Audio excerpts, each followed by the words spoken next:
There's a part of you in everything you do. Your legacy. A craftsman's legacy. Few things in life are as versatile as a knife. You probably use one every day. In its earliest form, knives were carved out of bone and stone. They can be considered humankind's first tool and have evolved over time with the advancements in materials. The evolution of knife making made significant headway during the Bronze and Iron Ages. During these times, metals were melted down and knives were forged out of iron and steel.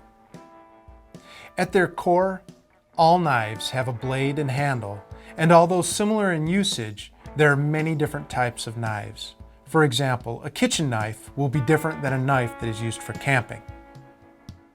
Although mass production is responsible for the majority of knives sold, craftsmen like Tim Zowada are continuing the special tradition of handcrafted knives.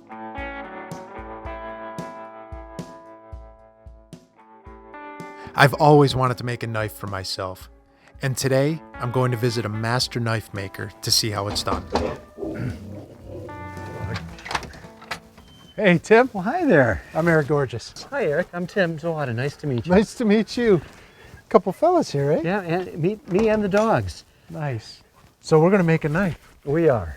Awesome. Hopefully we're going to make two, one for you and one for me. Oh, I love it. I love it. Where do we do that? We do that in the shops right back over here. All right. I've got the main knife making part upstairs and the blacksmith shop off on the side. Sweet. So, I'm excited. Let's go do it. Let's go check it out.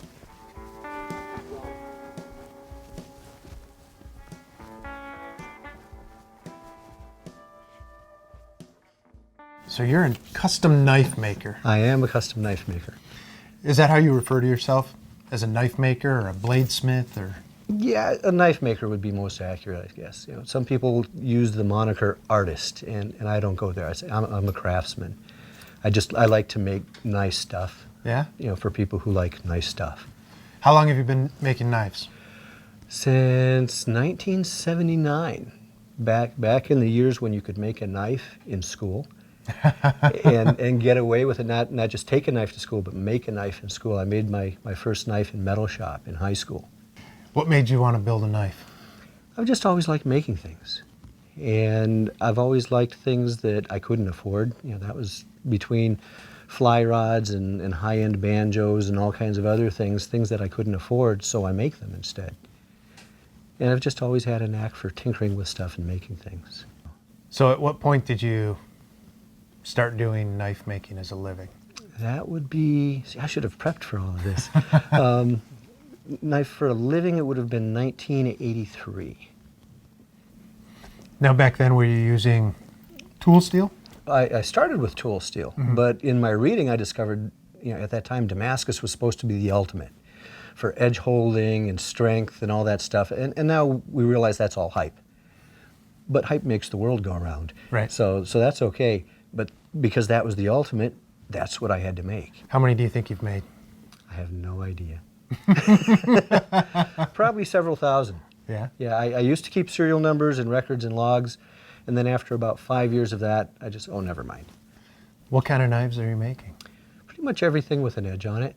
Yeah, everything from pocket knives to swords and everything in between. So are your knives sold around the world? Yeah, they are. I've got them, I can't say in every country, but I've got knives all over the world. I sent a straight razor out a few months ago to a guy in Moscow, Russia. Oh, really? Do you have a favorite? Not really. No? No, I like making all of them. And I like changing it up. Because after making one thing over and over and over and over again, you get a little tired of it. So then it's nice to do something different. Right. And so that way you don't get bored and bogged down with it. Whereas if all you made was 3-inch blade burden trout knives that were all the same, you know, you might as well go get a factory job, because that's essentially what you're doing. And you smelt your own iron too, right? Well, I smelt my own steel, yeah. Your own steel, right. Right. Yeah. Well, because you can smelt iron and you can smelt steel. Right.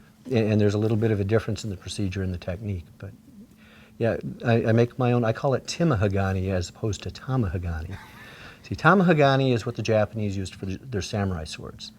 And it's made out of Japanese black sand from the Sea of Japan, in a Japanese Tatara smelter. So that's tamahagani. And since I don't have any of those things, I make what I call timahagani, which is iron ore sand from Lake Superior up by Whitefish Point in my homemade smelter in Michigan. And so then I make it here, and that's what we'll be pulling out here pretty soon. So you go and dig up your own sand? Yeah, or have Nathan do it for me. Yeah? My son. Your son? Yeah, he does a lot of digging.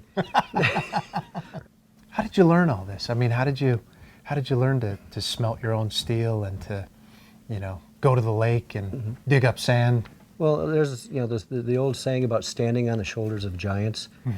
I've picked a lot of people's brains and done a lot of reading and a lot of research and come up with a few ideas on my own. But for the most part, I steal ideas from people who are smarter than I am and then modify them and tweak them a little bit and then make it my own thing.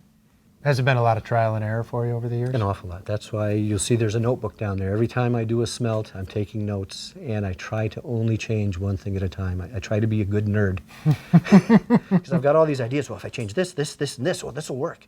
But if I change more than one thing at a time, I lose track of what I've done, or if something works really well, I don't know which change happened, so I just change one at a time.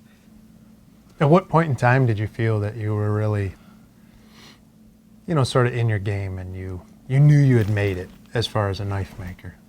I don't know if you ever quite feel like you've ever made it.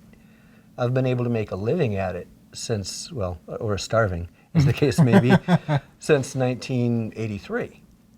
But at the same time, there are very, very few knife makers that make a lot of money at it, like any other craftsman. Standard line I use with my son all the time is it beats the heck out of a real job. That's the truth, right? That's right. I tell myself that often. Well, I am super excited to learn how to make a knife today. Can you show me? You think we could step through it? Absolutely, sure. All right, I'm going to follow you and learn from you, I hope. Okay, well, my standard line is if the fat guy with the cowboy hat can do it, it can't be that hard. So,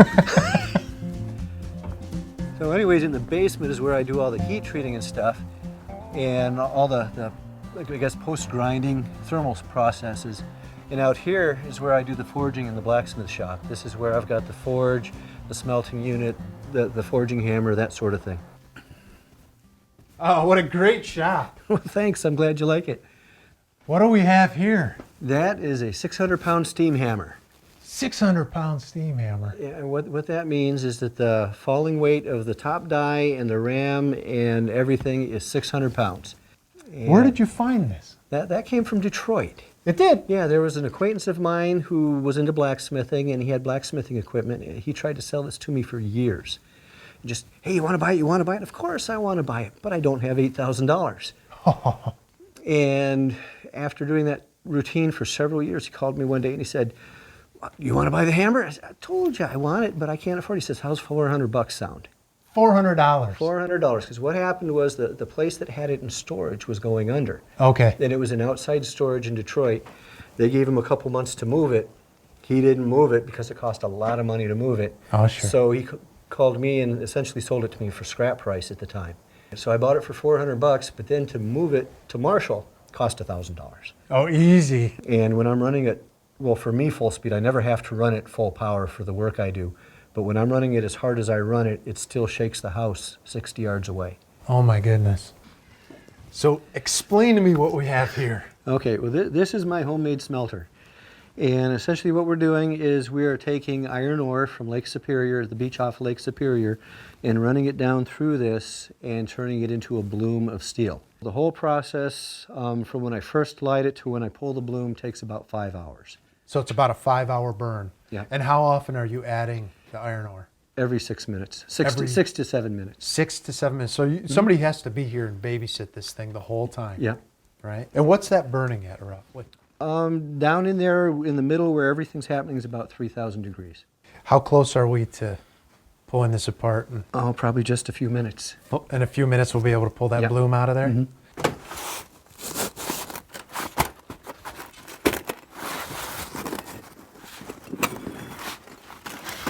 Oh, look at that. Stay. Look at Okay, that. now we take the shovel and start Knocking these bricks off. just moving them out of the way. Now some of them are going to be stuck a little bit. And let me liberate this. Yeah, it's really...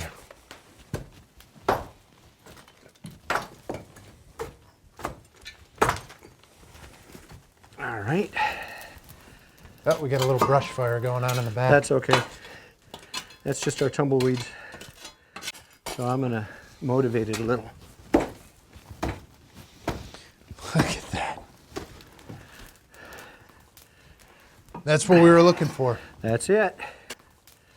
So now, grab it by whatever you can grab it by that doesn't come off, and get it on over to the hammer. All right. Definitely don't want to drop it on your foot. Yeah. And now at this point, you're gonna knock off some of that slag? Yeah, because a lot of this is still slag.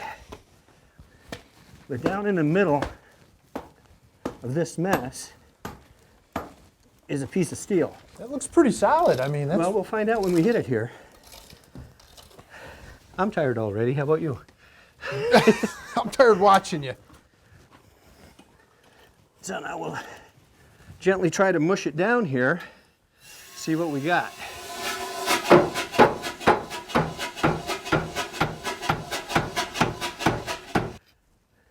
So now the next step will be forge weld it to itself. Okay. So I get a couple good solid pieces. Then I'll forge weld those together and continue to forge it out, fold it over itself, weld it, forge it out, fold it over itself, weld it, until I end up with the bar of steel I want to work with.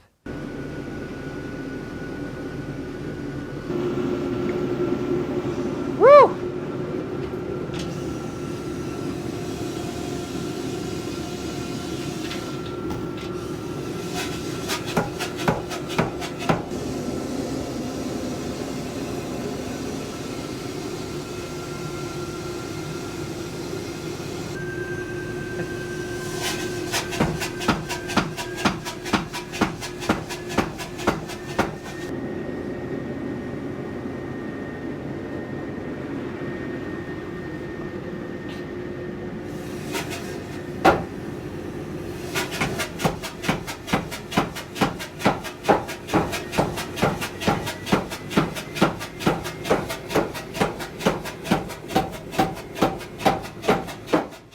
I love Tim's ingenuity. He didn't go out and buy a smelting forge. He just made one. I gotta respect that. At this point, we've smelted the steel. We've forge welded the steel, the bloom, right? Forge welded the bloom to itself. We've cut it, welded it, and folded it, Right? and now we've worked it down to this, Yep. right? Yeah, at this point, we've got a bar of steel that's a little over 3/16 of an inch thick, 1.25 inches wide, and I ground all the surfaces to check for imperfections to make it sure it's a good solid bar of steel. Right. Welded on a junk piece of steel for a handle so we don't have to mess with the tongs. So we've got a nice long handle here, Yeah. so we don't have to worry about the tongs. Right? And now from this point, what are we gonna do? Now we're going to forge a knife blade.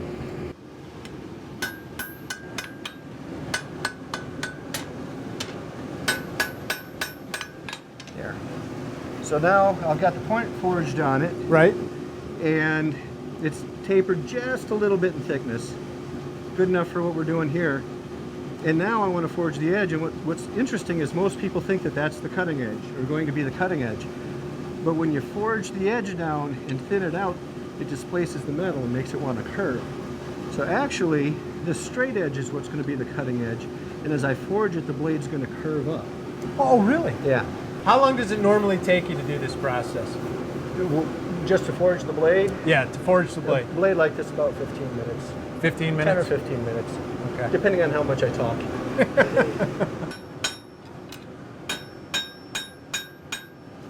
But you can get the idea now how it's starting to curve up. Start to curve up like that. Yep. And if that hadn't been flat on the bottom when I started to forge, then the blade would be going way The way up. we whipped up like that. We were going to do about a 7-inch blade. So I'll mark it a 1/4 inch back from that.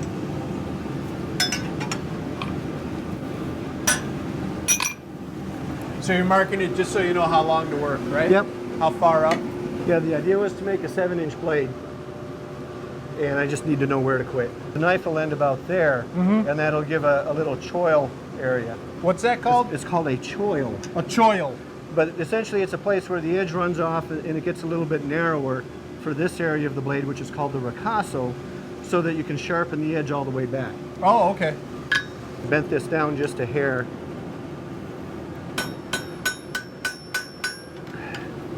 So now I'm going to use my 600-pound flatter.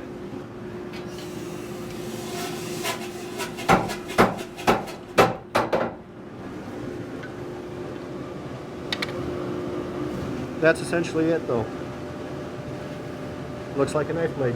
It sure does. So, your turn. It's beautiful. My turn. Your turn.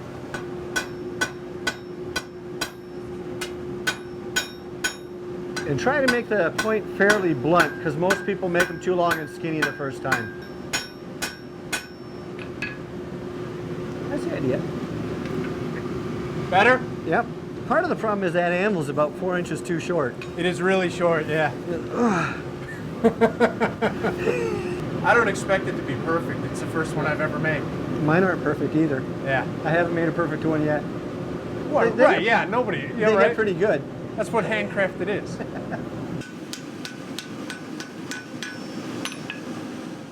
So we'll bring it up to temperature a little bit. I'll straighten out the edge. Straighten it out.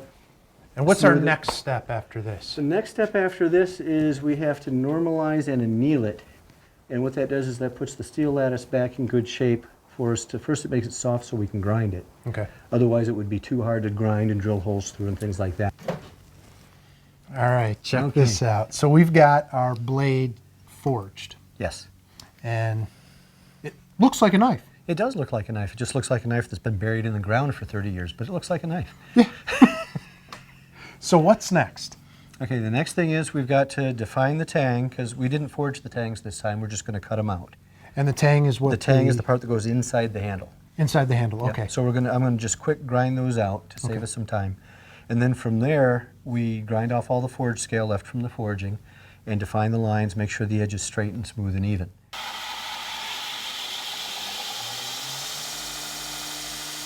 I love this belt sander. Me too.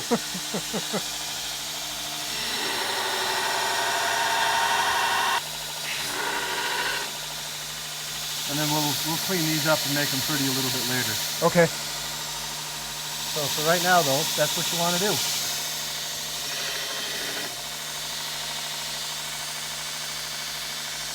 Yeah, that looks good.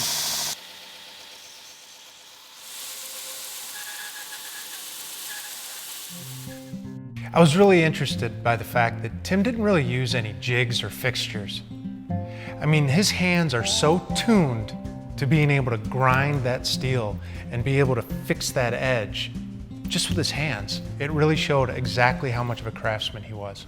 You know, and this here, like if somebody at home wanted to make a knife, they could buy 01 Oh, sure. tool steel, right, you from a can- supplier. You can go to any supplier and buy 01. And you could do this with a belt grinder at home, totally. Oh, sure. Yeah, you don't You know? have to do the forging part at all. Right. The advantages of forging are you can make different and unusual shapes quicker and faster than you can by grinding them. Plus, there's nothing like telling your friends, I made this from sand. That's right. Yep. The gee whiz factor. Absolutely. Last month, this was dirt. All right, so we've got a lot of the grinding done here, right? Yeah, the bulk of the grinding is done, and we're at nearly finished dimensions within probably 5 or 6 thousandths of an inch. So most of the grinding is done, most of the metal removal is done, and now from here we go downstairs and we heat treat them, which is putting in the soul of the knife, so to speak, like Right. we were saying earlier. Because as it is now, it's very soft. You can cut it, you can grind it, you can do whatever you want, but it won't hold an edge. So it'd be good for butter. On a hot day.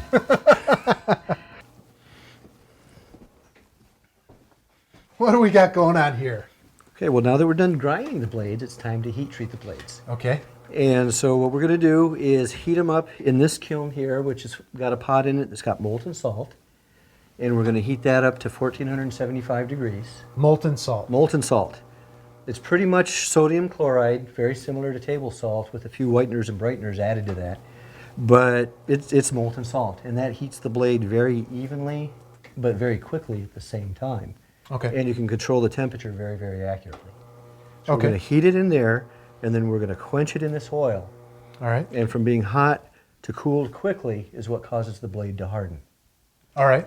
So then from there, we'll go from there into this pot, which will be what's called a snap temper or a quick temper, to remove any residual stress from the hardening as quickly as we can so the blades don't crack.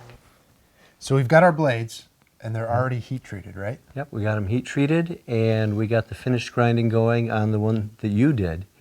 And after looking at it more, I figured it'd be best now to just focus on your blade because there's so much more to do. We still have to fit the guard. Do the finish sanding and grinding, fit the guard, fit the wood for the handle, shape the wood for the handle, stain it, finish it, glue it on. And so in the time we've got, I figure it's probably best to just finish on that one blade. Okay. That goes on there, and now we're going to use the fanciest tool in the whole shop. Took lots of development. It's the official squashed pipe tool. Oh, great. And what that does, that goes right down over there. And then you can take the brass hammer, Okay. and I'll just line it up and make sure it's square, and you just gently tap that on until I say stop. Ready? Yep. Okay, that's good. All right. So we just set our guard, Yep. and the next step is the handle. Exactly right.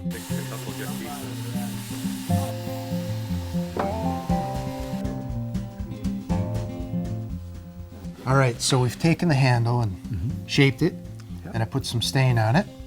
And are we ready to glue it up now? We are. We're in pretty good shape. You got the Tang all coated? Yep. Okay. Stuff it in the hole. And we'll hold it over here when we do it.